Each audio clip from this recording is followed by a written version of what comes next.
Las 10 claves que explican el nuevo sistema mundo. Ignacio Ramonet. Las 10 claves que explican el nuevo sistema mundo. ¿Cómo es el nuevo sistema mundo?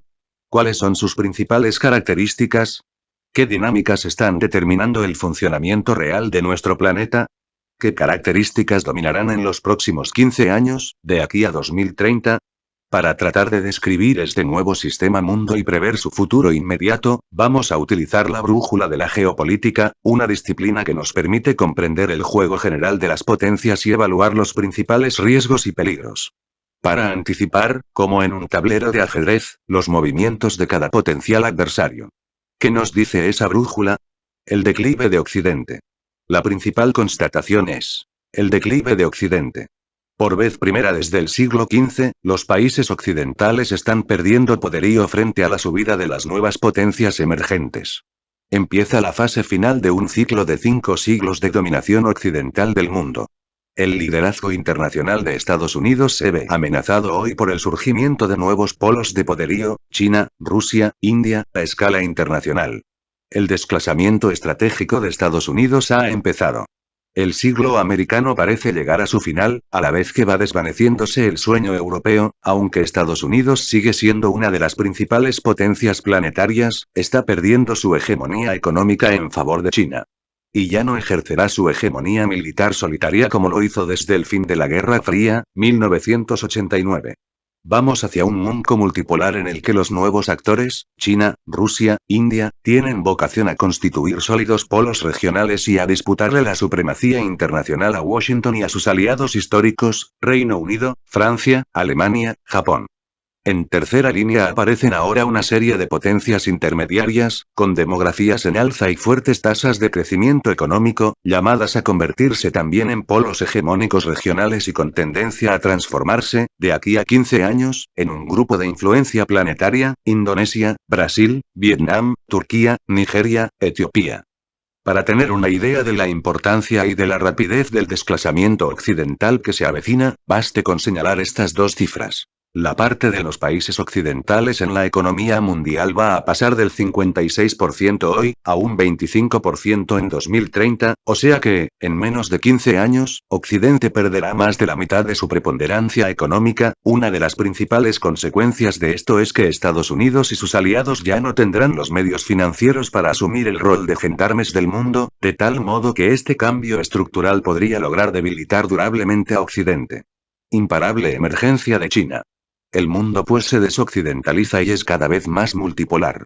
Destaca, una vez más, el rol de China que emerge, en principio, como la gran potencia en ciernes del siglo XXI. Aunque China se halla lejos aún de representar un auténtico rival para Washington.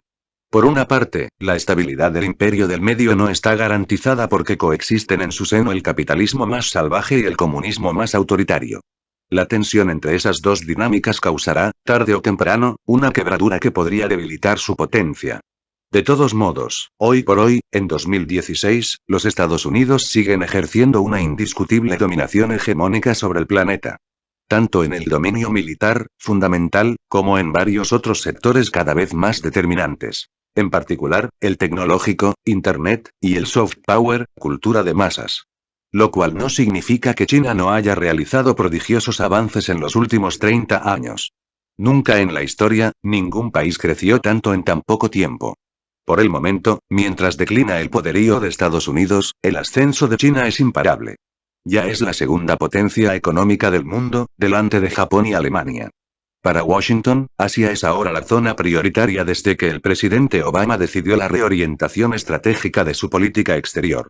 Estados Unidos trata de frenar allí la expansión de China acercándola con bases militares y apoyándose en sus socios locales tradicionales: Japón, Corea del Sur, Taiwán, Filipinas. Es significativo que el primer viaje de Barack Obama, después de su reelección en 2012, haya sido a Birmania, Camboya y Tailandia, 3 estados de la Asociación de Naciones de Asia del Sureste, ASEAN, una organización que reúne a los aliados de Washington en la región, la mayoría de cuyos miembros tienen problemas de límites marítimos con Pekín. Los mares de China se han convertido en las zonas de mayor potencial de conflicto armado del área Asia-Pacífico. Las tensiones de Pekín con Tokio, a propósito de la soberanía de las islas Senkaku, Diaoyu para los chinos. Y también la disputa con Vietnam y Filipinas sobre la propiedad de las Islas Spratly está subiendo peligrosamente de tono. China está modernizando a toda marcha su armada. En 2012, lanzó su primer portaaviones, el Liaoning, y está construyendo un segundo, con la intención de intimidar a Washington. Pekín soporta cada vez menos la presencia militar de Estados Unidos en Asia. Entre estos dos gigantes, se está instalando una peligrosa desconfianza estratégica que, sin lugar a dudas, podría marcar la política internacional en esta región de aquí a 2030. El terrorismo yihadista. Otra de las amenazas globales que nos indica nuestra brújula es el terrorismo yihadista practicado ayer por Al-Qaeda y hoy por la organización Estado Islámico o Daesh, ISIS, en inglés. Las principales causas de ese terrorismo yihadista actual hay que buscarlas en los desastrosos errores y los crímenes cometidos por las potencias que invadieron Irak en 2003. Además de los disparates de las intervenciones en Libia, 2011, y en Siria, 2014. En Oriente Próximo se sigue situando el actual foco perturbador del mundo. En particular en torno a la inextricable guerra civil en Siria. Lo que está claro es que, en ese país, las grandes potencias occidentales, Estados Unidos, Reino Unido, Francia, aliadas a los estados que más difunden por el mundo una concepción arcaica y retrógrada del Islam, Arabia Saudita, Qatar y Turquía, decidieron apoyar, con dinero, armas e instructores, a la insurgencia islamista suní. Estados Unidos constituyó en esa región un amplio eje suní con el objetivo de derrocar a Bachar el-Assad y despojar así a Teherán de un gran aliado regional. Pero el gobierno de Bachar el-Assad, con el apoyo de Rusia e Irán, ha resistido y sigue consolidándose. El resultado de tantos errores es el terrorismo yihadista actual que multiplica los atentados odiosos contra civiles inocentes en Europa y Estados Unidos. Algunas capitales occidentales siguen pensando que la potencia militar masiva es suficiente para venir a cabo del terrorismo. Pero, en la historia militar, abundan los ejemplos de grandes potencias incapaces de derrotar a adversarios más débiles. Basta recordar los fracasos norteamericanos en Vietnam en 1975, o en Somalia en 1994. En un combate asimétrico, aquel que puede más, no necesariamente gana. El historiador Eric Hobsbawm nos recuerda que en Irlanda del Norte, durante cerca de 30 años, el poder británico se mostró incapaz de derrotar a un ejército tan minúsculo como el del IRA. Ciertamente el IRA no tuvo la ventaja, pero tampoco fue vencido. Los conflictos de nuevo tipo, cuando el fuerte enfrenta al débil o al loco, son más fáciles de comenzar que de terminar. Y el empleo masivo de medios militares pesados no permite necesariamente alcanzar los objetivos buscados. La lucha contra el terrorismo también está autorizando, en materia de gobernación y de política interior, todas las medidas autoritarias y todos los excesos, incluso una versión moderna del autoritarismo democrático que toma como blanco, más allá de las organizaciones terroristas en sí mismas, a todos los insumisos y protestatarios que se oponen a las políticas globalizadoras y neoliberales. Hay crisis para largo, otra constatación importante. Los países ricos siguen padeciendo las consecuencias del terremoto económico, financiero que fue la crisis del 2008. Por primera vez, la Unión Europea, y el Brexit lo confirma, ve amenazada su cohesión y hasta su existencia. En Europa, la crisis económica durará al menos un decenio más, es decir hasta por lo menos 2025, decimos que hay crisis, en cualquier sector, cuando algún mecanismo deja de pronto de actuar, empieza a ceder y acaba por romperse. Esa ruptura impide que el conjunto de la maquinaria siga funcionando. Es lo que está ocurriendo en la economía mundial desde que estalló la crisis de las subprimes en 2007-2008. Las repercusiones sociales de ese cataclismo económico han sido de una brutalidad inédita. 23 millones de desempleados en la Unión Europea y más de 80 millones de pobres y los jóvenes en particular son las víctimas principales. Generaciones sin futuro. Pero las clases medias también están asustadas porque el modelo neoliberal de crecimiento las abandona al borde del camino. La velocidad de la economía financiera es hoy la del relámpago, mientras que la velocidad de la política, por comparación, es la del caracol. Resulta cada vez más difícil conciliar tiempo económico y tiempo político. Y también crisis globales y gobiernos nacionales. Todo esto provoca, en los ciudadanos, frustración y angustia. La crisis global produce perdedores y ganadores. Los ganadores se encuentran, esencialmente, en Asia y en los países emergentes, que no tienen una visión tan pesimista de la situación como la de los europeos. También hay muchos ganadores en el interior mismo de los países occidentales cuyas sociedades se hallan fracturadas por las desigualdades entre ricos cada vez más ricos y pobres cada vez más pobres. En realidad, no estamos soportando una crisis, sino un haz de crisis, una suma de crisis mezcladas tan íntimamente unas con otras que no conseguimos distinguir entre causas y efectos. Porque los efectos de unas son las causas de otras, y así hasta formar un verdadero sistema. O sea, enfrentamos una auténtica crisis sistémica del mundo occidental que afecta a la tecnología, la economía, el comercio, la política, la democracia, la identidad, la guerra, el clima, el medio ambiente, la cultura, los valores, la familia, la educación, la juventud, etc. Desde el punto de vista antropológico, estas crisis se están traduciendo por un aumento del miedo y del resentimiento. La gente vive en estado de ansiedad y de incertidumbre. Vuelven los grandes pánicos ante amenazas indeterminadas como pueden ser la pérdida del empleo, los electrochoques tecnológicos, las biotecnologías, las catástrofes naturales, la inseguridad generalizada, todo ello constituye un desafío para las democracias. Porque ese terror se transforma a veces en odio y en repudio. En varios países europeos, y también en Estados Unidos, ese odio se dirige hoy contra el extranjero, el inmigrante, el refugiado, el diferente. Está subiendo el rechazo hacia todos los otros musulmanes, latinos, gitanos, subsaharianos, sin papeles, etc., y crecen los partidos xenófobos y de extrema derecha. Decepción y desencanto. Hay que entender que, desde la crisis financiera de 2008, de la que aún no hemos salido, ya nada es igual en ninguna parte.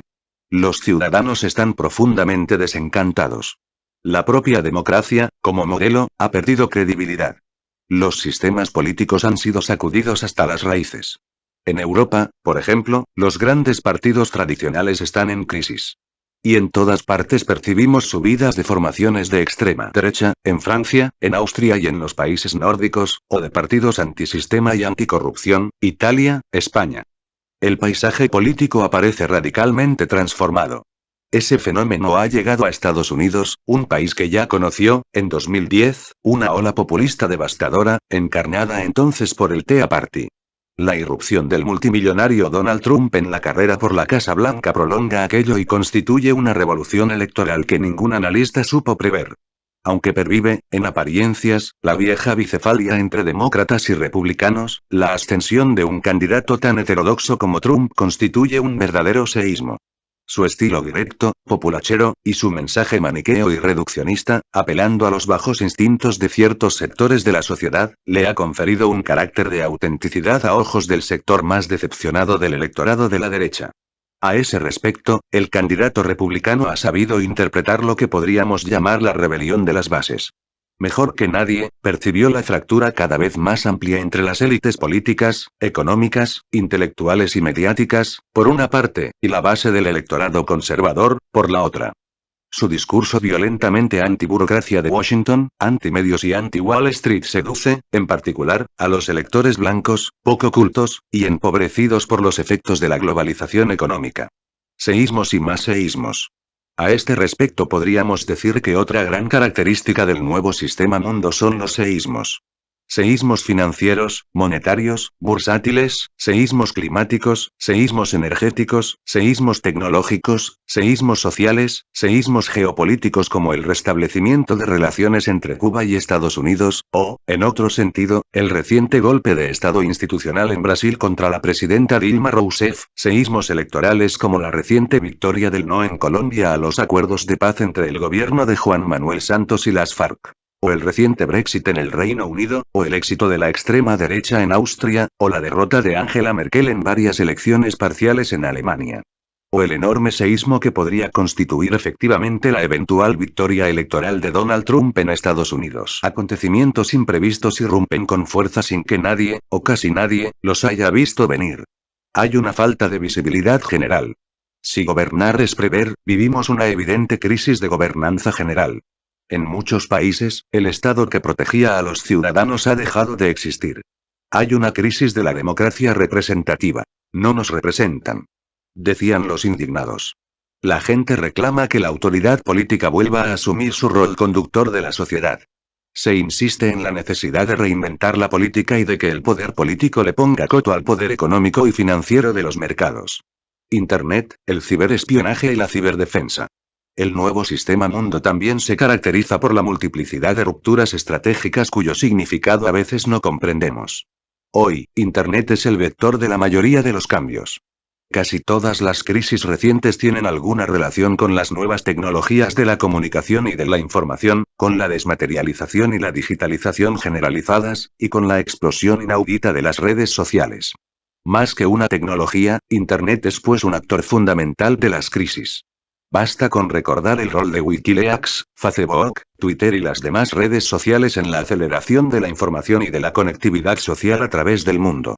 De aquí a 2030, en el nuevo sistema mundo, algunas de las mayores colectividades del planeta ya no serán países sino comunidades congregadas y vinculadas entre sí por Internet y las redes sociales.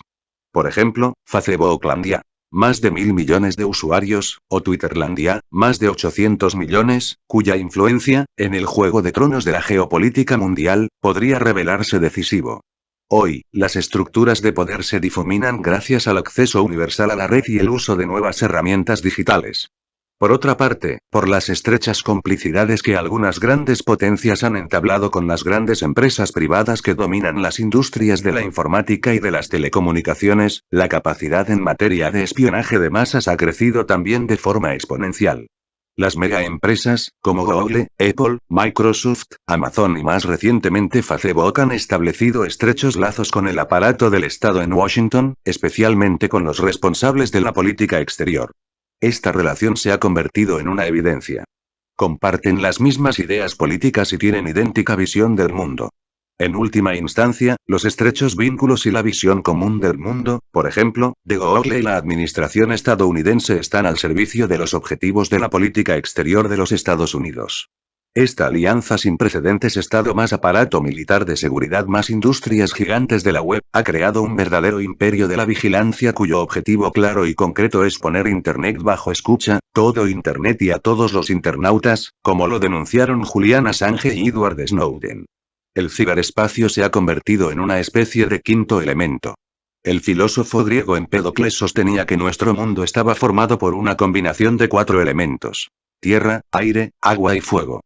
Pero el surgimiento de Internet, con su misterioso interespacio superpuesto al nuestro, formado por miles de millones de intercambios digitales de todo tipo, por su roaming, su streaming y su clouding, ha engendrado un nuevo universo, en cierto modo cuántico, que viene a completar la realidad de nuestro mundo contemporáneo como si fuera un auténtico quinto elemento.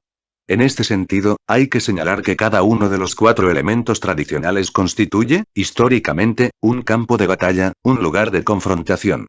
Y que los estados han tenido que desarrollar componentes específicos de las fuerzas armadas para cada uno de estos elementos. Para la tierra, el ejército de tierra. Para el aire, el ejército del aire. Para el agua, la armada. Y, con carácter más singular, para el fuego, los bomberos o guerreros del fuego. De manera natural, desde el desarrollo de la aviación militar en 1914-1918, todas las grandes potencias están añadiendo hoy, a los 3 ejércitos tradicionales y a los combatientes del fuego, un nuevo ejército cuyo ecosistema es el quinto elemento. El ciberejército, encargado de la ciberdefensa, que tiene sus propias estructuras orgánicas, su estado mayor, sus cibersoldados y sus propias armas. Superordenadores preparados para defender las ciberfronteras y llevar a cabo la ciberguerra digital en el ámbito de Internet. Una mutación del capitalismo. La economía colaborativa. 30 años después de la expansión masiva de la web, los hábitos de consumo también están cambiando. Se impone poco a poco la idea de que la opción más inteligente hoy es usar algo en común, y no forzosamente comprarlo. Eso significa ir abandonando poco a poco una economía basada en la sumisión de los consumidores y en el antagonismo o la competición entre los productores, y pasar a una economía que estimula la colaboración y el intercambio entre los usuarios de un bien o de un servicio. Todo esto plantea una verdadera revolución en el seno del capitalismo que está operando, ante nuestros ojos, una nueva mutación. Es un movimiento irresistible. Miles de plataformas digitales de intercambio de productos y servicios se están expandiendo a toda velocidad. La cantidad de bienes y servicios que pueden alquilarse o intercambiarse mediante plataformas online, ya sean de pago o gratuitas, como Wikipedia, es ya literalmente infinita. A nivel planetario, esta economía colaborativa crece actualmente entre el 15% y el 17% al año. con algunos ejemplos de crecimiento absolutamente espectaculares. Por ejemplo, Uber, la aplicación digital que conecta a pasajeros con conductores, en solo 5 años de existencia ya vale 68.000 millones de dólares y opera en 132 países. Por su parte, Airbnb, la plataforma online de alojamientos para particulares surgida en 2008 y que ya ha encontrado cama a más de 40 millones de viajeros, vale hoy en bolsa, sin ser propietaria de ni una sola habitación, más de 30.000 millones de dólares, o sea más que los grandes grupos Hilton, Marriott o Hyatt. A este respecto, otro rasgo fundamental que está cambiando y que fue nada menos que la base de la sociedad de consumo, es el sentido de la propiedad, el deseo de posesión. Adquirir, comprar, tener, poseer eran los verbos que mejor traducían la ambición esencial de una época en la que el tener definía al ser. Acumular cosas, viviendas, coches, neveras, televisores, muebles, ropa, relojes, libros, cuadros, teléfonos, etc., constituía para muchas personas la principal razón de la existencia. Parecía que, desde el alba de los tiempos, el sentido materialista de posesión era inherente al ser humano. La economía colaborativa constituye pues un modelo económico basado en el intercambio y la puesta en común de bienes y servicios mediante el uso de plataformas digitales. Se inspira de las utopías del compartir y de valores no mercantiles como la ayuda mutua o la convivialidad, y también del espíritu de gratuidad, mito fundador de Internet. Su idea principal es: lo mío es tuyo, o sea compartir en vez de poseer. Y el concepto básico es el trueque. Se trata de conectar, por vía digital, a gente que busca algo con gente que lo ofrece. Las empresas más conocidas de ese sector son Uber, Airbnb, Netflix, BlaBlaCar, etc. Muchos indicios nos conducen a pensar que estamos asistiendo al ocaso de la segunda revolución industrial, basada en el uso masivo de energías fósiles y en unas telecomunicaciones centralizadas. Y vemos la emergencia de una economía colaborativa que obliga, como ya dijimos, al sistema capitalista a mutar. Por otra parte, en un contexto en el que el cambio climático se ha convertido en la amenaza principal para la sobrevivencia de la humanidad, los ciudadanos no desconocen los peligros ecológicos inherentes al modelo de hiperproducción y de hiperconsumo globalizado. Ahí también, la economía colaborativa ofrece soluciones menos agresivas para el planeta. En un momento como el actual, de fuerte desconfianza hacia el modelo neoliberal y hacia las élites políticas, financieras, mediáticas y bancarias, la economía colaborativa parece aportar respuestas a muchos ciudadanos en busca de sentido y de ética responsable. Exalta valores de ayuda mutua y ganas de compartir. Criterios todos que, en otros momentos, fueron argamasa de teorías comunitarias y de ambiciones socialistas. Pero que son hoy, que nadie se equivoque, el nuevo rostro de un capitalismo mutante deseoso de alejarse del salvajismo despiadado de su reciente período ultraliberal. Nuestra brújula también nos señala la aparición de tensiones entre los ciudadanos y algunos gobiernos en unas dinámicas que varios sociólogos califican de postpolíticas o postdemocráticas. Por un lado, la generalización del acceso a Internet y la universalización del uso de las nuevas tecnologías están permitiendo a la ciudadanía alcanzar altas cuotas de libertad y desafiar a sus representantes políticos, como durante la crisis de los indignados. Pero, a la vez, estas mismas herramientas electrónicas proporcionan a los gobiernos, como ya vimos, una capacidad sin precedentes para vigilar a sus ciudadanos. Amenazas no militares. La tecnología, señala un reciente informe de la CIA, continuará siendo el gran nivelador, y los futuros magnates de Internet, como podría ser el caso de los de Google y Facebook, poseen montañas enteras de bases de datos, y manejan en tiempo real mucha más información que cualquier gobierno. Por eso, la CIA recomienda a la Administración de Estados Unidos que haga frente a esa amenaza eventual de las grandes corporaciones de Internet activando el Special Collection Service, un servicio de inteligencia ultrasecreto, administrado conjuntamente por la NSA, National Security Service, y el SC, Service Cryptologic Elements, de las Fuerzas Armadas, especializado en la captación clandestina de informaciones de origen electromagnético. El peligro de que un grupo de empresas privadas controle toda esa masa de datos reside, principalmente, en que podría condicionar el comportamiento a gran escala de la población mundial e incluso de las entidades gubernamentales. También se teme que el terrorismo yihadista sea sustituido por un ciberterrorismo aún más sobrecogedor. La CIA toma tanto más en serio este nuevo tipo de amenazas que, finalmente, el declive de Estados Unidos no ha sido provocado por una causa exterior sino por una crisis interior. La quiebra económica acaecida a partir de 2007-2008. El informe insiste en que la geopolítica de hoy debe interesarse por nuevos fenómenos que no poseen forzosamente un carácter militar. Pues, aunque las amenazas militares no han desaparecido, algunos de los peligros principales que corren hoy nuestras sociedades son de orden no militar. Cambio climático, mutación tecnológica, conflictos económicos, crimen organizado, guerras electrónicas, agotamiento de los recursos naturales. Sobre este último aspecto, es importante saber que uno de los recursos que más aceleradamente se está agotando es el agua dulce. En 2030, el 60% de la población mundial tendrá problemas de abastecimiento de agua, dando lugar a la aparición de conflictos hídricos. En cuanto al fin de los hidrocarburos, en cambio, gracias a las nuevas técnicas de fracturación hidráulica, la explotación del petróleo y del gas de esquisto está alcanzando niveles excepcionales. Ya Estados Unidos es casi autosuficiente en gas, y en 2030 podría serlo en petróleo, lo cual tiende a abaratar sus costes de producción manufacturera y exhorta a la relocalización de sus industrias. Pero si Estados Unidos, principal importador actual de hidrocarburos, deja de importar petróleo, es de prever que los precios del barril se reducirán. ¿Cuáles serán entonces las consecuencias para los grandes países exportadores? Hacia el triunfo de las ciudades y de las clases medias. En el mundo hacia el que vamos, el 60% de las personas vivirán, por primera vez en la historia de la humanidad, en las ciudades. Y, como consecuencia de la reducción acelerada de la pobreza, las clases medias serán dominantes y triplicarán, pasando de los 1.000 a los 3.000 millones de personas. Esto, que, en sí, es una revolución colosal, acarreará como secuela, entre otros efectos, un cambio general en los hábitos culinarios y, en particular, un aumento del consumo de carne a escala planetaria. Lo cual agravará la crisis medioambiental. En 2030, los habitantes del planeta seremos 8.500 millones, pero el aumento demográfico cesará en todos los continentes menos en África, con el consiguiente envejecimiento general de la población mundial. En cambio, el vínculo entre el ser humano y las tecnologías protésicas acelerará la puesta a punto de nuevas generaciones de robots y la aparición de superhombres capaces de proezas físicas e intelectuales inéditas. El futuro es muy pocas veces predecible. No por ello hay que dejar de imaginarlo en términos de prospectiva.